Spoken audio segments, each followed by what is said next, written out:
I did think, oh, I'll take a year off, and I'm so happy I didn't, because you need to be in the frame of mind to just start it, and it flies by. I mean, people think it's another year, and it goes so quickly. It just flew completely for me, and I love the kids. The kids are great, and the kids come in with the best kind of attitude, and if they had a bad day, you know how to deal with them. And I've said before, you have hallelujah moments where things are just, you do something and it's taken 6 months, and a pupil that will never say sorry suddenly says sorry, and you want to go and dance. And it's that kind of thing about teaching, not even necessarily whether they understand what they're doing all the time, it's the relationships with the kids.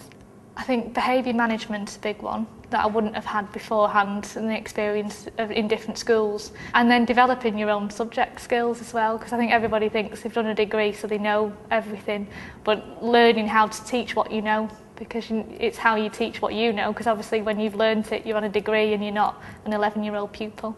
So those were the kind of things that I think the PGCE did most. You do a lot of teaching.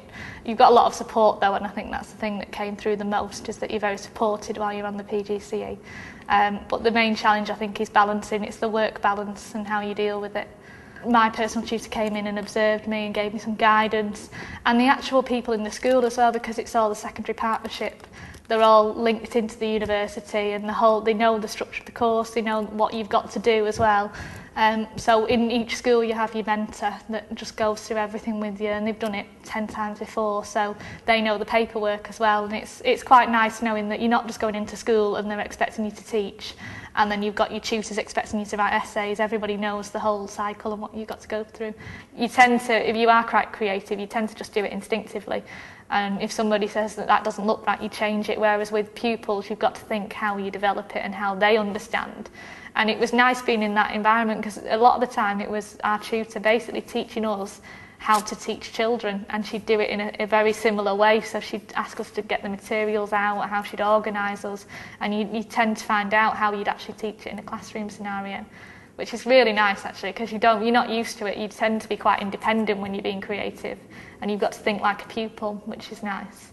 The reputation's amazing for the course I chose at MMU, and I didn't realise how much the tutors could give you. I mean, because there is the kind of thought that they're not teaching in high schools now, and that did come across with some people, that they thought, well, they're not actually in school teaching, and how can they teach us?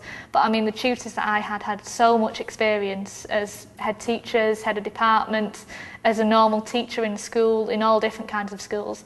And my two tutors actually work for the exam board that I use in school now.